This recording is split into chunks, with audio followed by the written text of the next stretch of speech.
com a graça e a paz do Senhor Jesus. Amém? E diz-lhes nesta noite, sejam bem-vindos. Em nome do Senhor Jesus. Vamos abrir o Salmo 122 para podermos ler a palavra do Senhor.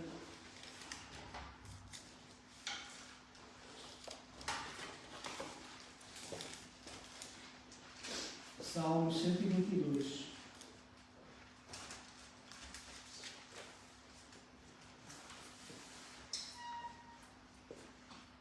Amém? Os irmãos já encontraram Salmo 122. E diz assim a palavra do Senhor.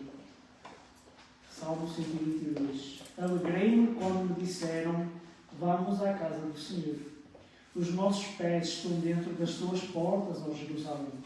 Jerusalém está edificada como uma cidade que é compacta, onde sobem as tribos do Senhor, até o testemunho de Israel, para darem graças ao nome do Senhor.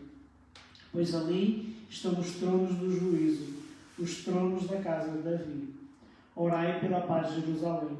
Prosperarão aqueles que te amam. Haja paz dentro dos teus muros e prosperidade dentro dos teus palácios. Por causa dos meus irmãos e amigos, direi, paz esteja em ti. Por causa da casa do Senhor nosso Deus, buscarei o teu bem. Amém? Vamos então orar, agradecer a Deus por este dia que nos deu e pelas bênçãos que já tem derramado na nossa vida. Amém? Nosso bendito Deus e nosso Pai, Senhor, nós te louvamos nesta noite, Pai. Te damos graças, Senhor, porque mais um dia cuidaste de nós, Senhor, mais um dia nos dirigiste, Senhor. Mais um dia supriste a nossa necessidade e agora dás-nos o privilégio de podermos estar juntos a buscar a Tua face, Pai. Por isso te peço que abençoes cada um daqueles que estamos aqui, Senhor, que abençoes cada um daqueles que estarão pela internet, Senhor, como a Gabriela, a irmã Augusta, Senhor, e todos aqueles que estarão connosco, Pai, que a Tua mão poderosa esteja a abençoar a vida de cada um segundo as suas necessidades. Por isso, bem falar ao nosso coração nesta noite, Senhor, bem-nos dirigir em todas as coisas. Isto nós te pedimos e desde já agradecemos no nome santo e bendito do Senhor Jesus. Amém. Vamos então iniciar com o hino. Tu és fiel, Senhor. Amém. Vamos colocar de pé, vamos então louvar o nosso Deus.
para então podermos dar início ao nosso estudo e podermos continuar a crescer na graça e no entendimento do Senhor Jesus. Amém?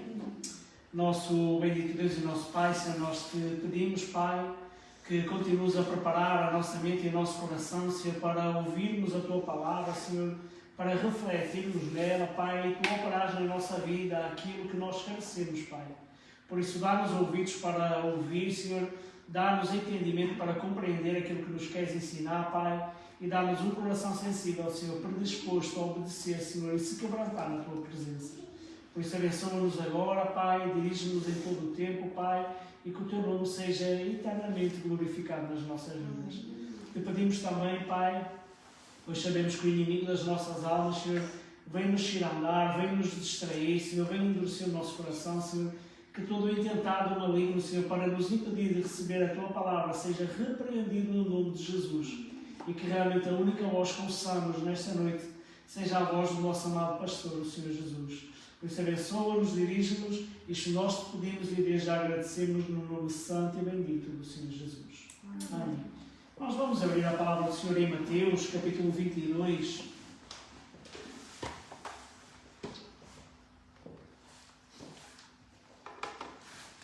Mateus, capítulo 22.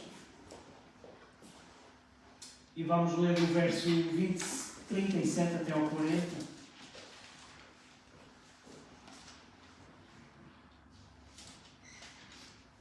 Mateus, capítulo 22, e vamos ler do verso 37 até ao 40.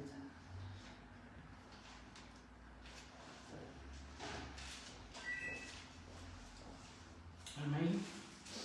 Mateus, capítulo 22, versículo 37 até ao 40. E diz assim a palavra do Senhor: E Jesus disse-lhe: Amarás o Senhor teu Deus de todo o teu coração e de toda a tua alma e de todo o teu pensamento. Este é o primeiro e grande mandamento. E o segundo, semelhante a este é: Amarás o teu próximo como a ti mesmo. Destes dois mandamentos dependem toda a lei e os profetas. Vamos ler mais uma vez. E Jesus disse-lhe: Amarás o Senhor teu Deus de todo o teu coração e de toda a tua alma e de todo o teu pensamento. Este é o primeiro e grande mandamento. E o segundo, semelhante a este é: Amarás o teu próximo como a ti mesmo. Destes dois mandamentos dependem toda a lei e os profetas. Então, irmãos, quando nós olhamos para este texto, nós compreendemos que devemos amar ao Senhor em primeiro lugar com todo o nosso coração, mas também que nos devemos amar uns aos outros. Então, como é que nós podemos amar? E às vezes amar torna-se difícil. Como é que nós podemos amar aquelas pessoas que são difíceis de nós lidarmos? Às vezes deparamos com pessoas que têm uma personalidade forte, têm as suas ideias bem vincadas e fica difícil de nós lidarmos com isso. Mas o Senhor nos diz que nós devemos amar. E se o Senhor nos diz que nós devemos amar, quer dizer que não é impossível nós amarmos essas pessoas que tantas vezes nós achamos que são difíceis de lidar. Mas agora, com Cristo no nosso coração, com o seu amor, então podemos aprender a amar da mesma forma que Cristo nos amou e nos ama. Então, na nossa vida cristã, o nosso crescimento e a nossa maturidade tem como base o relacionamento entre as pessoas. E esse é o desejo, então, amar o Senhor em primeiro lugar e amar o próximo. Então isso nos mostra relacionamento uns com os outros e é isso que o Senhor quer que nós tenhamos. Vamos abrir em João 4,19. Evangelho de João, capítulo 4, versículo 19.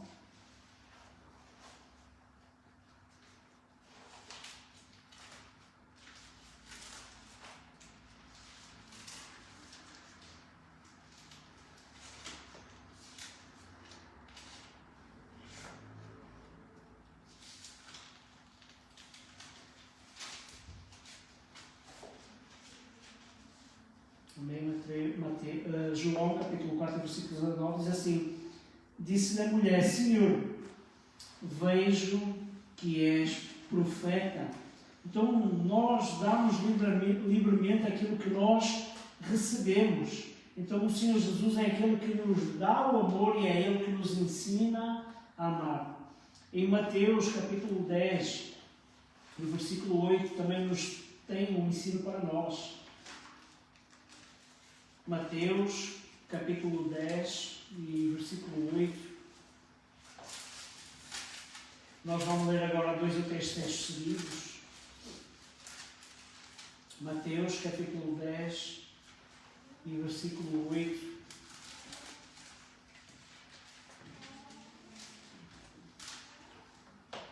Mateus capítulo 10, versículo 8, que diz: curai os enfermos, limpai os leprosos, ressuscitai os mortos, expulsai os demónios. De graça recebeste, de graça dai. Então nós só podemos dar livremente aquilo que nós temos recebido. Nós temos recebido o amor do Senhor e só por esse amor é que nós podemos amar também. Em Lucas capítulo 6 e versículo 36, vamos ver o que diz.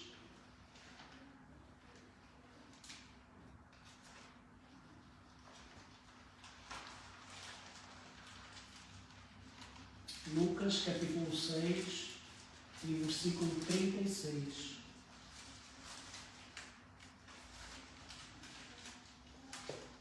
Amém? Que diz assim: sede, pois, misericordiosos, como também o vosso Pai é misericordioso. Então nós somos misericordiosos, porquê? Porque o Senhor foi misericordioso connosco. E vamos ainda abrir em Efésios, capítulo 4 e versículo 32.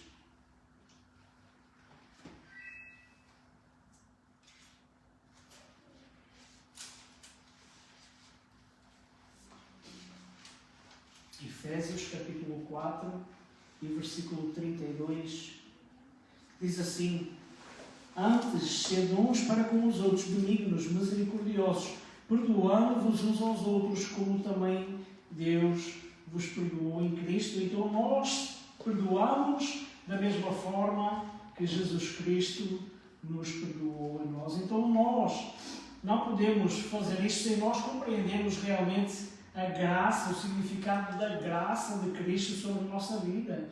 E graça é o que? É um favor imerecido.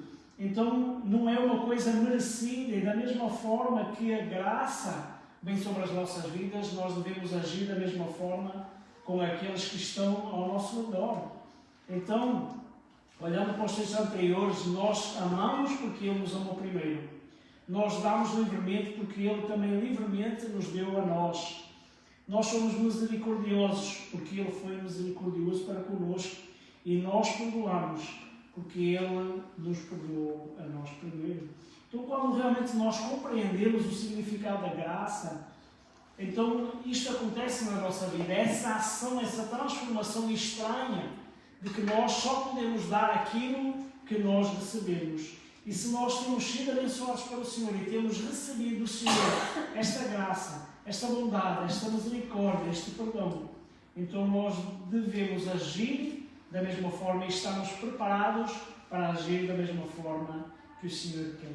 Ao pensar nisso tudo, quais são as nossas responsabilidades para com os outros? E que direitos temos em relação aos outros?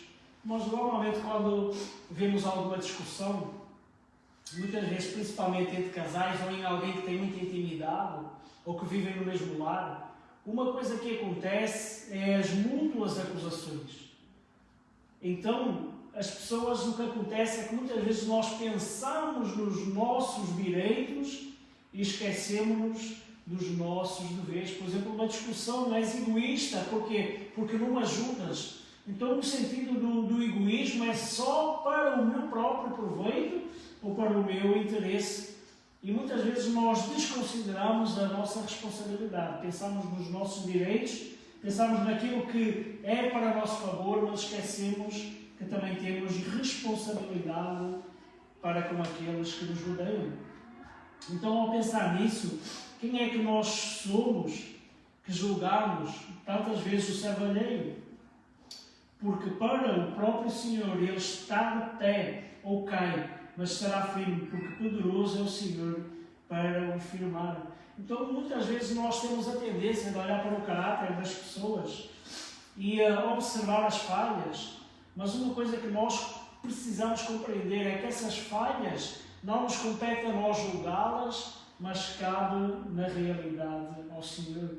Então cada pessoa é responsável e cada um de nós somos responsáveis perante Deus pelo nosso próprio caráter. Nós temos tendência a observar todas as falhas de caráter que muitas vezes os outros têm quando estão ao nosso redor. E muitas vezes é por essas faltas de caráter que nós temos tendência de julgar, mas não nos compete a nós nem julgar o caráter, nem julgar essa pessoa. Precisamos, com humildade, considerá-las igual ou superior a nós mesmas. Para quê? Para ter cuidado para com ela. Normalmente, quando nós julgamos, nós temos a tendência de menosprezar, temos a tendência de afastar, temos a tendência de julgar e não queremos muito contato com essa pessoa. Mas essa não é a nossa responsabilidade, essa não é a nossa obrigação. Vamos abrir Filipenses, capítulo 2, versículo 3 e 5.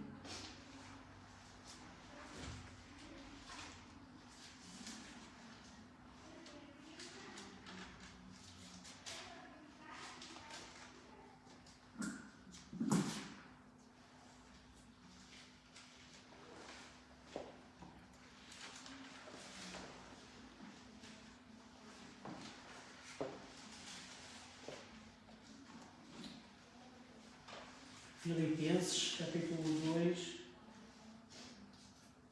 e versículo 3 e 5, que diz assim: nada façais por contenda ou por vanglória, mas por humildade. Cada um considere os outros superiores a si mesmo. Não atente cada um para o que é propriamente seu, mas cada qual também para o que é dos outros. Então a nossa responsabilidade é o de satisfazer as necessidades dos outros. É isto que este texto nos desafia a fazer. Então podemos ver claramente que nós somos responsáveis por duas coisas: o nosso próprio caráter e a responsabilidade de satisfazer as necessidades dos outros. Agora imaginemos nós como seria viver neste mundo se cada pessoa assumisse a sua responsabilidade de cuidar do próximo, se assumisse a responsabilidade de um caráter de Cristo na sua vida, como realmente este mundo seria uma bênção. Se por vezes temos uns breves momentos do nosso convívio em que cada um toma a sua responsabilidade, cada um cuida do outro, cada um tem o seu caráter transformado por Cristo, e são tempos maravilhosos. Imaginemos como seria toda a humanidade alcançada por esta graça e por esta bênção. Certamente nós diríamos que estávamos a viver no paraíso, porque realmente seria um lugar e um mundo agradável e prazeroso. E sobre isso nós temos essa certeza, que não haveria lugar melhor para nós estarmos do que este mundo. Então a grande pergunta e a resposta para nós mesmos é que muitas vezes nós falhamos em fazer essas coisas. Então muitas vezes estamos mais concentrados nas falhas dos outros, enquanto nós estamos cegos para as nossas próprias falhas e para o nosso próprio pecado. Então muito disto tem a ver com a nossa condição do nosso relacionamento com Deus.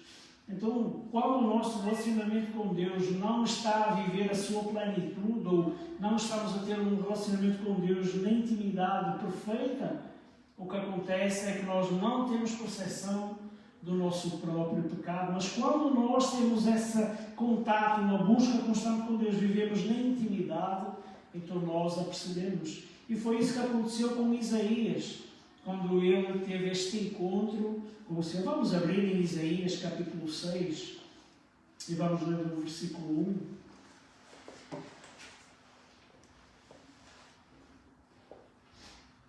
Isaías capítulo 6 e versículo 1.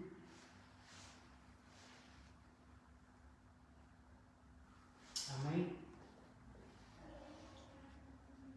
Isaías capítulo 6, versículo 1, eu vou ler, que diz assim: no ano em que morreu o rei Uzias, eu vi o Senhor assentado sobre um alto e sublime trono, e as orlas do seu manto enchiam o templo.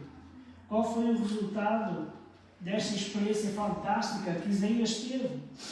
Isaías, os seus olhos foram abertos, e o que é que ele diz no verso 5 de Isaías 6? Ele diz assim: ai de mim, pois estou perdido, porque sou homem de lábios impuros e habito no meio de um povo de impuros lábios, e os meus olhos viram o Rei, o Senhor dos Exércitos. Como nós sabemos, ninguém, sendo pecador, poderia ver ao Senhor. Então, Isaías, tendo esta pequena percepção do Senhor, de onde ele estava e quem era o Senhor, então ele compreendeu claramente quem ele era. Sou um homem pecador, de lábios impuros, e que vive no meio de um povo de impuros lábios. Então é esta consciência que nós temos quando nós somos confrontados com a verdadeira presença de Deus na nossa vida. Quando nós estamos com o Senhor que é santo, então nós compreendemos o estado em que nós nos encontramos. Então nós temos a plena consciência de que nós somos pecadores. E que essa consciência que vem sobre nós é sobre o pecado do outro? Não. É sobre o nosso próprio pecado. Foi isso que Isaías viu. Isaías reconheceu o pecado nos outros, mas em primeiro lugar, o primeiro pecado que ele teve consciência foi do seu próprio pecado. Então, em Lucas 5, nós podemos ver uma passagem do Senhor Jesus, em que nós não vamos ler, em que Jesus se apropriou do barco de Pedro para falar às multidões que estavam ali reunidas. E Pedro, que tinha passado toda a noite a pescar, sem sucesso, agora tem Jesus no seu barco, e Jesus fala para comigo, que diz assim no verso 4 do capítulo 5: faze-te ao largo e lançai as vossas redes, e pesca. E Pedro o que é que fez? Pedro obedeceu, voltou, pescou, e as redes se vinham tão cheias que se rompiam. Mas é interessante que quando Pedro teve a consciência de quem era aquele que o tinha mandado pescar, e reconheceu que ele era o mestre dos mestres, Pedro disse ao Senhor: Senhor, aparta-te de mim, pois sou um homem pecador. Então, quando nós temos um contato de intimidade com o nosso Deus, nós temos plena consciência do nosso pecado e do estado em que nós nos encontramos. Então, quando nós olhamos para Deus e para quem Ele é, e nós não tomamos consciência dos nossos pecados, então nós apercebemos que há alguma falha na nossa intimidade para com Deus. Mas quando nós temos esse relacionamento de intimidade, então nós nos apercebemos do nosso caráter e da nossa responsabilidade, da nossa postura para com os outros devido a este Deus maravilhoso. Amém? Quando estamos mortos, o que é que acontece? Muitas vezes não vamos reconhecer as nossas falhas, nem tampouco o nosso pecado. Por isso, uma vida de intimidade com Deus traz ao de cima aquilo que nós somos na realidade. Somos pó, somos fracos, somos pecadores, carecendo a cada dia da graça divina. Então, em qualquer relacionamento que nós temos tanto direitos como responsabilidade. E a questão é onde nós devemos colocar a nossa ênfase. Sabendo que é a nossa vida que está debaixo dos olhos do Senhor. Sabendo que nós temos no nosso relacionamento responsabilidades e deveres, e também temos direitos, em que é que nós devemos colocar os nossos olhos. E ao olharmos muitas vezes para, por exemplo, para as Sagradas Escrituras, e é um texto interessante, o texto nos diz que a mulher deve ser submissa ao seu marido. Então muitos homens que querem tirar uma postura inadequada utilizam esse texto para realmente poder humilhar a mulher. Mas da mesma forma que o Senhor nos dá este conselho, que a palavra do Senhor nos dá este conselho, a palavra do Senhor também nos diz que o homem deve fazer o quê? Amar a sua esposa como Cristo ama a igreja. Então, onde é que o marido deve colocar os seus olhos? É no seu dever? Não. Deve colocar os seus olhos na sua responsabilidade. Porque se a mulher deve ser submissa e obediente ao seu marido, maior responsabilidade tem o homem. Porque a palavra do Senhor diz que tem que amar a sua esposa como Cristo amou a igreja e como Cristo ama a igreja. Então é aí que nós precisamos colocar os nossos olhos, não nos nossos direitos, mas na realidade, nas nossas responsabilidades. Então, quando nós ficamos perante Cristo, onde é que Ele vai pôr ênfase sobre a nossa vida? Ele vai nos dizer: bem, será que aquelas pessoas deram-nos tudo aquilo que nos deviam ter dado? Ou será que o Senhor Jesus vai olhar para a nossa vida e dizer assim: será que nós cumprimos com todas as nossas responsabilidades? Essa é a postura de Jesus Cristo, não buscando o que nós temos direito, mas buscando aquilo que nós, na realidade, temos que fazer. Já Satanás vem por outro lado, já vem com outra ação completamente diferente. Satanás quer que nós foquemos nos nossos direitos, em vez das nossas responsabilidades, que provavelmente leva tantas vezes à destruição de relacionamentos e de amizades. Quando nós olhamos para um casamento, e é o exemplo mais perto que nós temos de uma vida de intimidade, e quando vemos os casais, cada um a buscar os seus direitos em vez da sua responsabilidade, o que é que acontece? Acontece o que acontece na atualidade. Milhares e milhares de casamentos se destroem. Porquê? Porque cada um só está concentrado no seu direito e aquilo que quer fazer. Porque quando a pessoa diz que tem os seus direitos, a pessoa só tem o interesse da sua vontade e não do outro. Então o que nós vemos é a destruição constante de lares e de relacionamentos. Então, ao pensar nisto tudo, nós precisamos enfatizar realmente a nossa responsabilidade em vez dos nossos direitos nos relacionamentos. Para quê? Para que nós espalhemos realmente a nossa mente. Quando nós temos esta responsabilidade e buscamos aquilo que nos é responsabilidade de fazer, então nós vamos auxiliar, nós vamos fazer as pessoas felizes, nós vamos, na realidade, dar um bom testemunho de Jesus Cristo. Isso não quer dizer que nós não temos direitos, nem que nós não temos direito realmente a eles, mas o que nos deve levar é ter esse peso de responsabilidade. Porquê? Porque fazendo isso nós não vamos olhar a quem são as pessoas, não vamos olhar a cor, a raça, a crença, e isso é aquilo que o Senhor Jesus quer de cada um de nós. Quando nós procuramos os nossos direitos, levantamos muitas barreiras, mas quando nós pomos as nossas responsabilidades pessoais em primeiro lugar, então, além do testemunho, muitas bênçãos o Senhor derrama sobre a nossa vida. Então é isso que nós precisamos aprender. Temos direitos, mas o que pesa mais sobre nós é a nossa responsabilidade. Cristo, Senhor do Universo, direito de governar, mas Ele humilhou-se a si mesmo. Para quê? Para que nós pudéssemos ser salvos. O seu direito, e é direito como Deus Filho, é governar e dirigir todas as coisas, mas Ele abdicou do trono naquele momento na cruz do Calvário para que todos nós pudéssemos ser salvos. Então Jesus abdicou dos seus direitos como filho e buscou a sua responsabilidade como Senhor, Mestre e Salvador de todos nós. Amém? Então essa é a postura que nós devemos buscar e essa é aquilo que nós devemos pôr em prática nas nossas vidas. E ao pensar nisso tudo pensamos, mas e quando os outros erram e pecam contra nós, como é que é essas coisas? E é muito fácil nós realmente focarmos no caráter e na responsabilidade, sem pensarmos bem dos outros. Mas é o que acontece quando as pessoas erram, nós ignoramos essas coisas? Ou será que devemos ter a consciência, ou chamar a consciência a outra pessoa e convencê-la do seu pecado? É que muitas vezes nós temos essa tendência, nós apercebemos no erro e muitas vezes não sabemos como agir. Será que nós chamamos a pessoa à razão? Será que nós a chamamos e apontamos o erro, apontamos o seu pecado?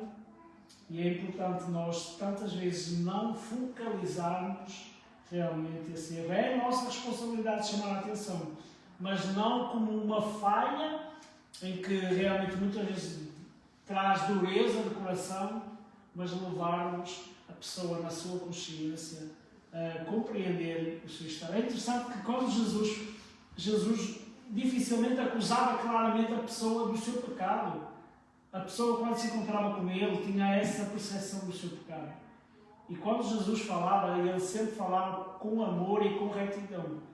E a pessoa compreendia a sua fragilidade e as suas falhas. Então nós precisamos ter essa mesma postura. Essa postura de buscar chamar à razão, mas chamar com amor, sem ofender e sem faltar ao respeito, mas nunca deixar que a verdade seja esclarecida. Então, esse papel também cabe ao Espírito Santo, o qual o Senhor nos deu para habitar em nós e nos trazer luz ao nosso entendimento e ao nosso coração. Então podemos ter a certeza que o Espírito Santo já está a mostrar à pessoa que é culpada, de forma gentil, realmente aquilo que tem operado errado. Então, a pessoa que erra, ela já está a passar por uma batalha interna com o seu pecado e com o Espírito Santo. Porquê? Porque ele é o revelador e vem revelar realmente o seu estado e intervém. Para quê? Para que a pessoa tenha essa consciência e saber mais e mais de Deus.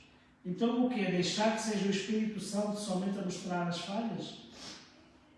Essa é a melhor forma. Porquê? Porque quando confrontados com o Espírito Santo, então nós não temos como negar as nossas falhas. E nós somos convencidos. O Espírito Santo veio para nos convencer dos nossos pecados e das nossas falhas.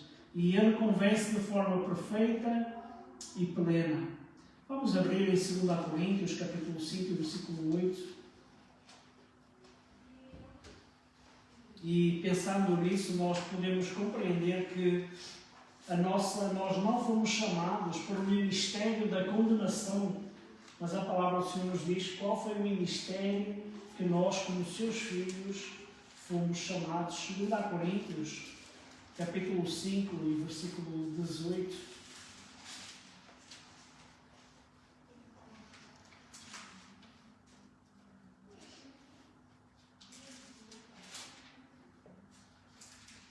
Coríntios, capítulo 5, versículo 18, que diz assim: E tudo isto provém de Deus, que nos reconciliou consigo mesmo por Cristo e nos deu o ministério da reconciliação.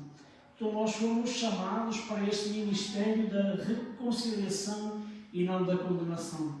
E nós temos que reconhecer que muitas vezes nós temos mais o ministério da condenação do que a reconciliação.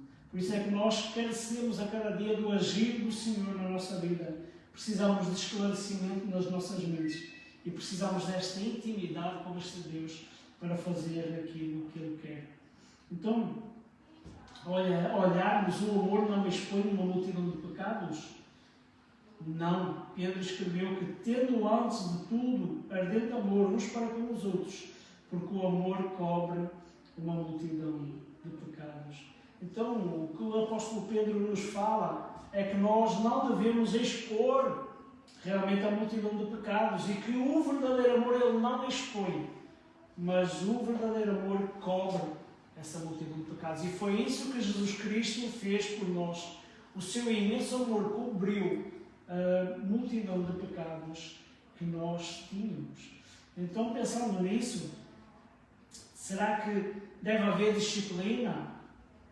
Sim, disciplina sim. Julgamento, não. Então, se nós não vamos ter a consciência, não vamos chamar a consciência dos outros, o que é que nós devemos fazer quando alguém está continuamente a pecar? E os cristãos pecam, como nós sabemos. E isso afeta o nosso relacionamento com Deus e com os outros também. Então devemos simplesmente ignorar essas coisas. Existem ocasiões quando devo confrontar outro irmão ou outro cristão. Mas vamos ver o que é que Jesus disse acerca disso em Mateus capítulo 7 e versículo 1 e 2.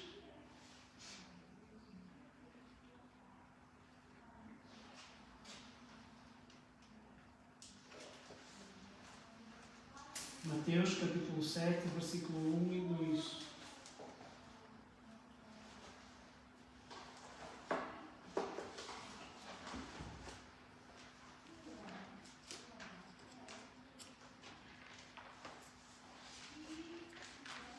Mateus capítulo 7, versículo 1 e 2.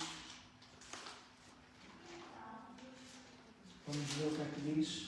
Diz assim: não julgueis para que não sejais julgados, porque com o juízo com que julgares sereis julgados, e com a medida com que tiveres medido, vos hão de medir a vós. Então julgar não, mas agora o apóstolo Paulo vem e ele nos diz, e então a disciplina. O que é que ele fala acerca da disciplina? Vamos abrir em Gálatas capítulo 6 e versículo 1.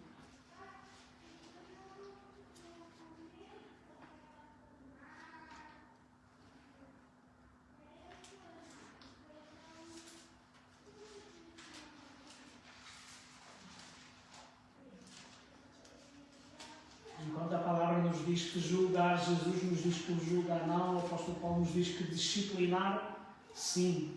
E nós sabemos que quando o julgamento vem para a condenação, mas a disciplina vem para quê? Para nos tirar dos caminhos errados e nos colocar nos caminhos retos. Gálatas capítulo 6 e versículo 1 que diz assim: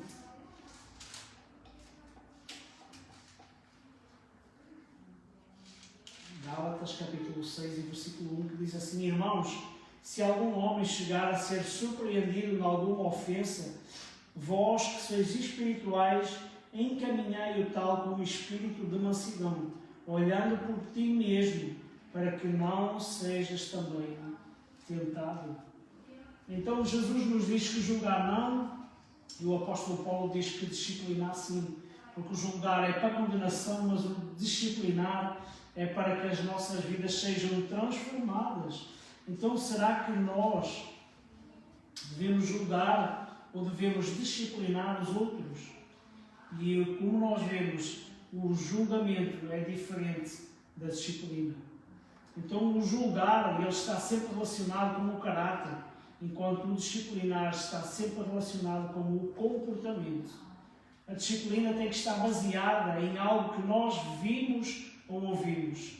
Se virmos outro cristão a pecar contra nós, a Bíblia diz que para nós o confrontarmos outra pessoa sozinha, para que possamos ganhá-la de novo para o Senhor.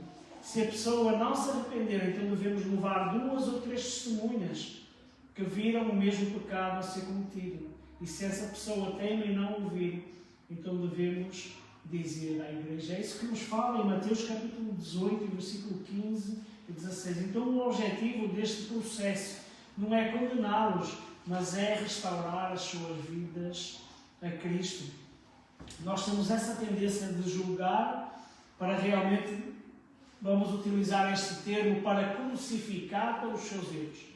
Mas a vontade de Cristo não é destruir a sua vida, pelo contrário, é restaurar a sua vida e voltá-la a atrair a uma vida de comunhão plena e perfeita com o Senhor Jesus Cristo.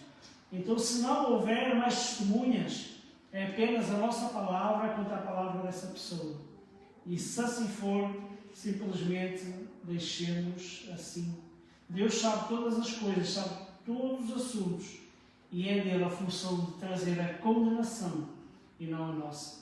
Então ele vai lidar com isso de forma perfeita e com a sua eterna sabedoria. Amém? Então esta deve ser a postura que o Senhor espera de nós. É assim que o Senhor age, com disciplina, buscando a restauração das vidas e não a condenação. Então disciplina e castigo não são a mesma coisa, pensamos nós muitas vezes, porque muitas vezes nós pensamos que o castigo é uma disciplina. E será que são na realidade a mesma coisa? E também há uma grande diferença entre disciplina e castigo. O castigo está relacionado com o conceito do Antigo Testamento, em que a palavra nos diz olho por olho. E olhamos para trás, para o passado, e é isso que nós observamos. No entanto, a disciplina tem o olhar virado para o futuro. Enquanto é que o castigo é como se fosse uma vingança, a disciplina, ela aponta-nos para o futuro, para uma vida diferente. Então vamos abrir em Hebreus capítulo 12 e vamos ler do versículo 5 até o 11.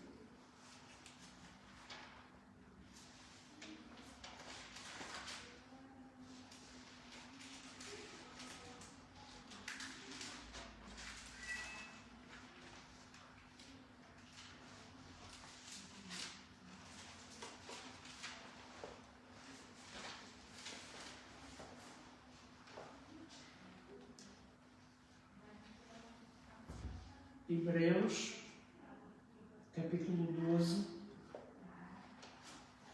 e vamos ler do versículo 5 até ao 11.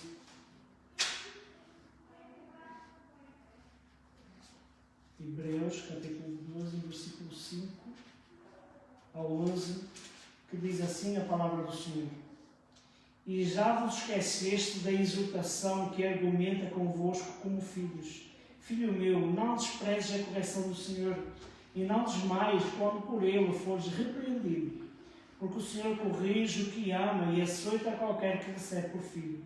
Se suportais a correção, Deus vos trata como filhos, porque que filho há a quem o Pai não corrija? Mas se estáis sem disciplina, da qual todos são feitos participantes, sois então bastardos e não filhos. Além do que tivemos nossos pais segundo a carne para nos corrigirem e nós os reverenciávamos, não nos sujeitávamos muito mais ao Pai dos Espíritos para vivermos? Porque aqueles, na verdade, por um pouco tempo nos corrigiam, como bem lhes parecia, mas este para nosso proveito, para sermos participantes da sua santidade. E, na verdade, toda a correção ao presente não parece ser de gozo, senão de tristeza, mas depois produz um fruto pacífico de justiça nos exercitados por ela. Então nós vemos que a disciplina de Deus tem como prova o seu amor. Se Deus nos ama e Ele nos corrige, se Ele não nos amasse e não nos corrigisse, então nós não seríamos filhos, mas seríamos bastardos. E essa correção vem para quê? Vem para nosso bem. Vem para que depois produza em nós um fruto pacífico de justiça naqueles que somos exercitados por ela. Então o objetivo da disciplina é nos ajudar a tornarmos-nos mais como o Senhor Jesus e não de nos castigarmos, não de nos castigar por nos portarmos mal. Então, se isto parece uma diferença sutil, é bom passarmos algum tempo a refletirmos sobre isso.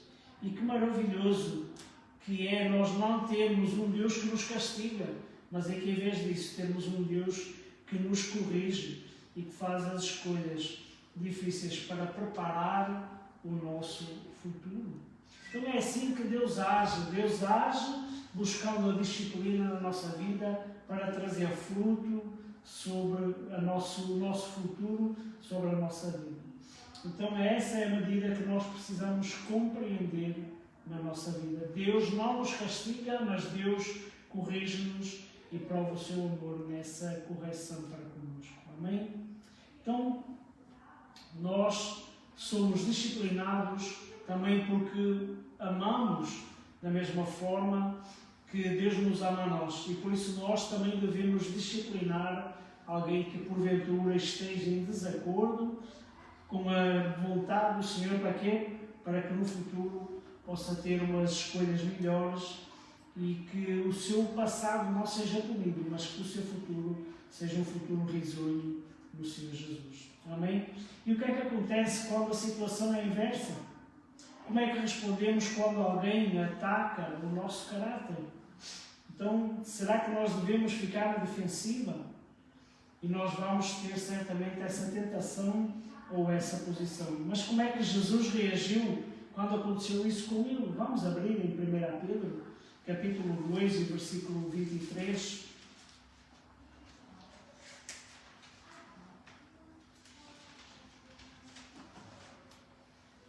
Pedro, capítulo 2 e versículo 23.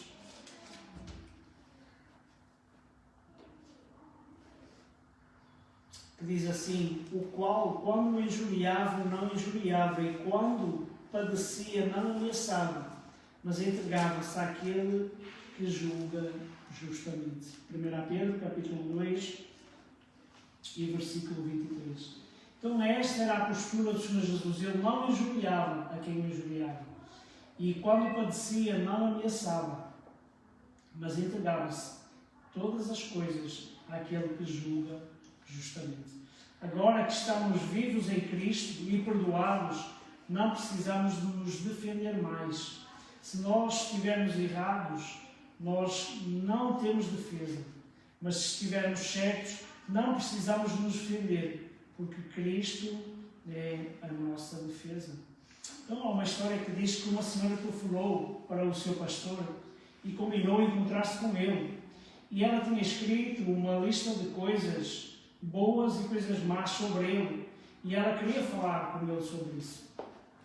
E havia apenas 2 pontos positivos e uma página inteira de pontos negativos. Quando ela estava a ler cada ponto, o pastor teve a tentação de se defender, mas não disse nada. Quando ela tinha acabado, o pastor disse-lhe: deves ter tido muita coragem para partilhar essa lista comigo. O que sugeres que eu faça?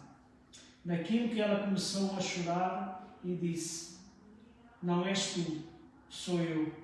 Depois disso, tiveram uma conversa edificadora que o levou a um ministério diferente, que era mais adequado aos dons dela. Então, quando esta senhora se deparou com tantos erros que ela queria apontar à vida do seu pastor, ela percebeu-se que o problema não era do seu líder, não era do seu pastor, mas na realidade o problema era com a sua própria vida. E quando nós reconhecemos, então nós vemos o agir do Senhor por nós. Então, o que teria acontecido se na realidade o pastor se tivesse defendido contra as alegações dela? Ela teria ainda mais certeza de que tudo aquilo que ela tinha apontado era verdade e que ele ainda não era qualificado pelo Senhor para a obra. Mas como ele se calou e como o mudo foi para o matador, então o Senhor o defendeu e guardou realmente o seu coração. Então, quando nós somos atacados, nós não nos devemos defender, mas nesse sentido, mas devemos deixar que seja o Senhor a operar e que seja o Senhor a defender a nossa própria vida. Nós temos logo essa tendência, quando alguém nos diz que nós somos isto ou somos aquilo, a nossa tendência é logo espernear e esbaforir e falar, mas quando tantas vezes nos calamos e deixamos que o Senhor nos defenda, o Senhor, quando nos defende, opera de forma perfeita e opera não só a transformação na vida daquele que tantas vezes nos acusa, como também opera nas nossas próprias vidas. Então, nós precisamos aprender a lidar com a crítica e não responder com armas de defesa, como tantas vezes temos tendência a fazer. Então, ninguém critica completamente alguém de uma posição de força. Aqueles que são críticos dos outros ou estão magoados ou são imaturos acabam por se ofender a eles próprios e ofender os outros.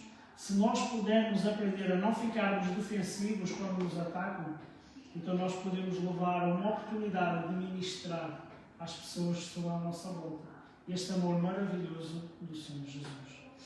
Então, pensando nisto e pensando em outras coisas, pensando em autoridade e prestação, Deus estabeleceu linhas de autoridade para prevenir a anarquia na sociedade. Quando temos uma grande necessidade de prestação de contas, o que é que fazemos? Quando imaginamos Deus, o Pai, Ele assemelha-se a quê? Um diretor de uma escola, ou o nosso Presidente da República, é alguém que está num posto realmente de hierarquia superior, e nós olhamos muitas vezes como? De forma depreciativa, para ver se existe alguma coisa que ele necessita de corrigir e não nós. Para quê? Para nós não termos que prestar contas do nosso próprio erro ou de alguma coisa que tenha acontecido e da qual nós não nos podemos justificar. Então, consideremos as seguintes 4 palavras e perguntemos a nós próprios: de qual ponto da lista é que Deus se revelou a nós pela primeira vez? Ele revelou-se a nós como autoridade? Ele revelou-se a nós como prestação de contas? Ele revelou-se a nós como afirmação? Ou revelou-se a nós como aceitação? Então, como respondemos a estas perguntas revela muito sobre como nós vemos o ministério, vemos o casamento, vemos a parentalidade. E Paulo escreveu uma coisa acerca disso. Vamos abrir a palavra do Senhor em Romanos capítulo 5 e versículo 8.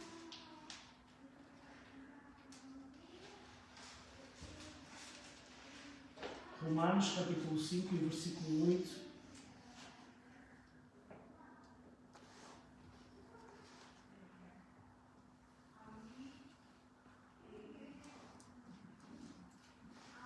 Também em Romanos, capítulo 5 e versículo 8, que diz assim: mas Deus dá prova do seu amor para conosco, em que, quando éramos ainda pecadores, Cristo morreu por nós. Então, a aceitação vem em primeiro lugar e depois a afirmação. O Espírito mesmo testifica com o nosso Espírito que somos filhos de Deus. Então, a primeira coisa que Deus faz é nos aceitar como nós somos. E depois vem a operação do Espírito Santo na nossa vida, que nos declara e nos afirma que nós agora somos filhos de Deus. E Deus, sendo nós resgatados e aceitos, está como um pai sorridente olhando para a nossa vida. Mas, em contrário a isso, já temos o diabo, o inimigo das nossas almas, que está determinado a distorcer a nossa imagem de Deus, para que tenhamos a lista de trás para a frente, para que tenhamos a lista trocada. E como é que eu vou conseguir abordar um fogo consumidor? Como posso enfrentar um Deus santo como o pecador que eu sou? Então vemos uma postura diferente. O inimigo das nossas almas nos faz ver um Deus virado do avesso. Não um Deus que nos ama, não um Deus que nos aceita, não um Deus que nos transforma, mas um Deus condenador, que vem como fogo consumidor para nos consumir. Como é que nós vamos lidar com um Deus desses que tantas vezes o inimigo das nossas almas tenta distorcer na nossa mente e no nosso coração? Mas se nós, na realidade, conhecemos Deus como Pai, sabemos que Ele é amável e que Ele nos aceita e que nos ama, e não importa aquilo que nós tenhamos feito, nós vamos conseguir dizer tudo e mais alguma coisa sobre nós próprios, porque compreendemos quem é este Deus maravilhoso. Então, que tipo de chefe faz com que sejamos melhores de que nós podemos ser? Geralmente há uma característica principal, que é a aceitação e a afirmação. Se as pessoas que ocupam lugar de autoridade exigirem a prestação de contas sem darem afirmação ou aceitação, nunca a terão. Mas as pessoas submeter-se-ão voluntariamente a alguém em autoridade que mostra aceitação e valorização. Suponhamos, por exemplo, que um adolescente chega tarde a casa e um dos pais responde a isso de uma forma dominadora e pergunta iradamente: onde estiveste? O adolescente provavelmente vai responder com uma só palavra: fora.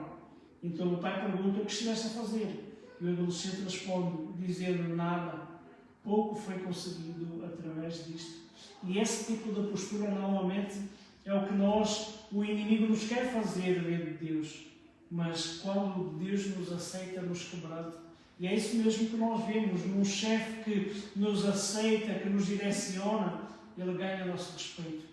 E assim é assim que Deus opera na nossa vida, com aceitação e com direção. E é por isso que nós o aprendemos a amar, a respeitar e a seguir com as nossas vidas. E assim Deus vai transformando a cada dia o nosso caráter e o nosso coração. Então devemos expressar nós as nossas necessidades, devemos nós manifestar perante Deus ou ficar em silêncio. E o que nós precisamos na realidade é andar na luz e sermos honestos nos nossos relacionamentos. Então é importante que nós expressemos as nossas necessidades. No entanto, temos que ter muito cuidado como expressamos essas necessidades. O problema é que pode muito facilmente parecer uma crítica em vez de uma necessidade. Uma necessidade deve ser declarada como sendo uma necessidade e não como um julgamento. E é interessante como a forma de nós nos expressarmos pode marcar a diferença. Eu lembro uma altura num emprego em que decidi sair do emprego, daí decidi dar o tempo à casa para vir embora, mas num momento em que fui falar com o patrão, eu disse: olha, eu já fui ao sindicato de trabalho e já sei os meus direitos. A forma como falei, eu estava simplesmente a dizer que eu já tinha conhecimento dos direitos dele e dos meus, mas o que ele entendeu na altura é como se eu tivesse apresentado uma queixa contra ele, e eu percebi que ele ficou irado. Eu percebi que alguma coisa não estava certa, e eu disse: olha, cuidado, eu só fui me informar dos meus direitos, não fui fazer mais nada. E ela respirou fundo e a conversa mudou. Então a forma como nós falamos e apresentamos as nossas necessidades ou falamos das coisas pode realmente trazer ou uma boa conversa ou pode trazer realmente dificuldades por uma interpretação errada. Por isso nós precisamos ter cuidado na forma como nós nos expressamos e falamos. Amém? Então, ao mudar de uma acusação para uma necessidade, a mensagem é recebida sem culpa e outra pessoa está mais predisposta a ajudar-nos. Então, devemos colocar em comunidade, porque é assim que nós crescemos. Como corpo de Cristo, como Igreja de Cristo, como uma família, nós precisamos viver nessa comunidade para todos juntos podermos crescer. Agora, que necessidade é que nós temos? E cada um de nós precisa de ser amado, aceito e afirmado. Estas são necessidades legítimas para cada um de nós. Então, depois de nós irmos para casa, então nós precisamos meditar sobre estas coisas mais e mais ainda. Porquê? Porque nós precisamos a cada dia mais e mais amadurecer. Então, cada vez que nós estamos juntos, nós devemos fazer o quê? Edificar-nos a nós próprios. Apreciarmos a verdade e cuidarmos uns dos outros. Então, Jesus disse: coisa mais bem-aventurada é dar do que receber. Então, que à primeira vista parece ser um absurdo para nós. Na sociedade em que nós vivemos, o dar ser melhor que o receber. Normalmente nós temos a mão aberta para receber e não para dar. Mas a palavra do Senhor nos mostra um sentido completamente oposto daquilo que o mundo nos apresenta. Então, como é que pode ser melhor dar a outra pessoa em vez de nós recebermos algo para nós próprios? Será que nós já tentamos isso? E a coisa estranha é que quando se faz algo pelo outro, nós sentimos uma satisfação e uma alegria no nosso coração. Não podemos ajudar alguém de forma sincera sem nos ajudarmos a nós próprios ao longo do processo. Então, quando nós cuidamos do outro, então nós estamos a cuidar de nós próprios. Vamos abrir em Lucas capítulo 6 e versículo 38. E esta é a diferença da palavra do Senhor, que diz que se nós dermos, receberemos. E como nós tantas vezes ouvimos dizer, só uma mão aberta para dar, é uma mão aberta para receber. Lucas capítulo 6 e versículo 38. Que diz assim: dai e ser-vos-á dado, boa medida, recalcada, sacudida e transbordando, vos deitarão no regaço. Porque com a mesma medida com que medis, vos medirão a vós também. Então, se nós quisermos que alguém nos ame, precisamos nós amar em primeiro lugar. Se quisermos um verdadeiro amigo, então nós precisamos ser em primeiro lugar esse amigo. Então, na vida nós colhemos aquilo que nós semeamos. E esse é um princípio da semeadura que a palavra do Senhor nos fala. Se nós semearmos ventos, o que é que nós vamos colher? Tempestades. Então, aquilo que nós semeamos na nossa vida, nos nossos relacionamentos, é aquilo que nós vamos colher para nós próprios. Então, nós precisamos realmente tomar esta postura de semearmos corretamente para podermos colher corretamente nas nossas vidas. Vamos abrir em João capítulo 17, versículo 23, que nos fala realmente sobre a grande comissão que o Senhor Jesus nos dá. E Jesus orou por nós neste sentido. João capítulo 17, versículo 23.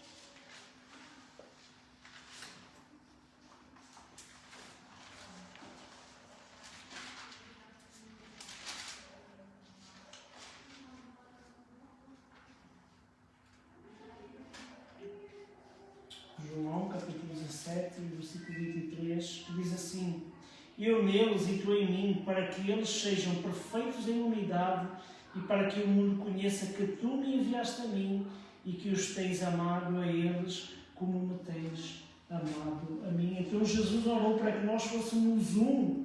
Porquê? Para que nós sejamos perfeitos em unidade, a fim de que o mundo conheça que Deus enviou ao Senhor Jesus e que nos amou nele, assim como me amaste a mim. Então a nossa unidade vai levar o mundo a quê? Conhecer o Senhor Jesus. Então a nossa unidade dá testemunho de quem, na realidade, o Senhor Jesus é. Ele é um Deus perfeito, um Deus de amor. Então é isto que nós precisamos ter de consciência na nossa vida e no nosso coração. Precisamos buscar o nosso caráter, precisamos buscar servir os outros, precisamos buscar amar o outro, porque assim, buscando esse tipo de ação, quando nós amamos, nós corrigimos. Quando nós não amamos, nós castigamos. Então, que tudo aquilo que necessita ser transformado na nossa vida, que tudo aquilo que o Senhor Jesus quer operar através da nossa vida e que realmente o nosso testemunho seja para a glória do Seu nome. Amém? Então, que o Senhor nos abençoe, que o Senhor transforme o nosso coração, que o Senhor nos ensine a reconhecer a cada dia o nosso pecado e que o Senhor nos ensine a buscar a cada dia mais e mais e ter esta vida de comunhão perfeita e poder aquilo que é com cada um de nós. Amém? Vamos orar. Nosso bendito Deus e nosso Pai, Senhor, nós te louvamos pela Tua palavra nesta noite, Pai. Agradecemos, Senhor, por mais uma vez nos ensinares e ministrares, Senhor, a necessidade que nós temos de um relacionamento mais íntimo contigo, Pai, para nós reconhecermos na realidade quem nós somos, reconhecer as nossas fragilidades, reconhecer os nossos pecados, Pai, e assim estarmos disponíveis, Senhor, para o Teu agir e a Tua transformação na nossa vida, Pai. Te pedimos, Pai, que realmente nos ensines, Senhor, a cada dia a olhar em primeiro lugar para os nossos deveres, Senhor, e não para os nossos direitos, Senhor, porque amando e cuidando do próximo, Senhor, nós colheremos aquilo que nós temos semeado, Pai. Por isso, Senhor, da mesma forma que o Senhor Jesus nos deu o exemplo, Senhor, como agir, Pai, que nós também possamos agir da mesma forma. Por isso, toma a nossa vida, Senhor, auxilia-nos mutuamente, Pai, e que nós possamos crescer em unidade e em comunhão, Senhor, para engrandecermos e glorificarmos o Teu nome, declarando de quem nós somos filhos, Pai. Por isso, abençoa a nossa vida, Pai, dirige-nos. Isto é o que nós te pedimos e desde já agradecemos no nome santo e bendito do Senhor Jesus. Amém.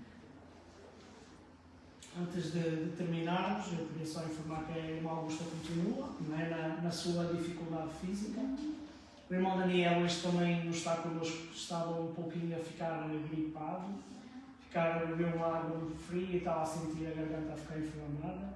Então vamos orar por eles. O pastor Mauro também nos mandou uma mensagem ontem e disse que está com saudades nossas, que falou nas dificuldades que se vive também em Espanha, com o recolher obrigatório e tudo, e que tem orado por nós e nós também continuamos a orar por eles. Amém? Então vamos orar por aqueles que nos faltam, vamos orar por aqueles que também nos assistem pelo Face e que realmente o Senhor continue a dirigir as nossas vidas. Nosso bendito Deus e nosso Pai, Senhor, neste momento, Pai, nós queremos trazer ao Teu altar, Pai, aqueles que passam pela luta da enfermidade, Senhor. Te queremos trazer a irmã Augusta, Pai. Te pedimos, Pai, que Tu operes, Senhor, no seu corpo, Senhor. Que Tu continues, Senhor, a renovar a sua saúde, Pai. Que Tu continues a alegrar o coração da Tua serva, Pai. Por isso, abençoa agora, Senhor, no seu lar, Pai. Que ela sinta o Teu toque divino, Senhor. E veja, Senhor, o quão bondoso e maravilhoso Tu tens sido e continuas a ser na sua vida, Pai. Por isso, opera, restaurando e dando a bênção da saúde. Também te pedimos pelo Daniel, Pai, que ponhas a Tua mão poderosa sobre ele. Senhor, Tu sabes esta inquietação na garganta. Senhor, Tu sabes realmente como a gripe quer aparecer, Pai. Mas Tu és o Deus da restauração, Senhor, Tu és o Deus da saúde, Pai. Opera no seu corpo, Pai, e restaura para o amor do Seu nome, Senhor. E dá-nos o privilégio, Senhor, de juntos continuarmos a caminhar, a crescer em graça e conhecimento e em maturidade na Tua presença, Pai. Também te pedimos que abençoes o pastor Mauro, Senhor, e a irmã Isabel, Senhor, lá na Espanha, Pai. Que Tu continuas a sustentar os Teus servos, Senhor. Continuas a dirigi-los, Pai, neste tempo difícil de confinamento, Senhor, de recolher obrigatório, Pai. Que eles a cada dia sintam o Teu toque divino, Senhor, e se alegrem, Senhor, por ver o Teu agir nas suas vidas. Por isso, abençoa-os e continua a utilizar as suas vidas como também as utilizas no nosso meio. Também te pedimos por todos aqueles que nos assistem, Senhor, pelo Facebook, Pai. Conheces a vida de cada um, conheces as suas necessidades, Pai. Tu és o Deus que conhece todas as coisas e és o Deus que pode transformar todas as situações, Pai. Por isso, opera na vida de cada um, Senhor, e mostra-te, Senhor, como o Deus fiel que Tu és e que eles te conheçam mais e mais na intimidade. Te queremos pedir, Pai, agora que nos leves em paz e segurança para os nossos lares, Senhor. Te pedimos que nos venhas dar uma boa noite de descanso, uma noite restauradora, Pai, e sendo a Tua vontade que amanhã nos des um dia de vida para a glória do Teu nome. E que a graça do Senhor Jesus, o amor de Deus Pai e as doces consolações do Espírito Santo sejam connosco agora eternamente, e nós dizemos amém. Amém. Então, querendo o Senhor, no domingo, às 10 horas teremos o nosso culto. Amém. Então, que o Senhor nos abençoe.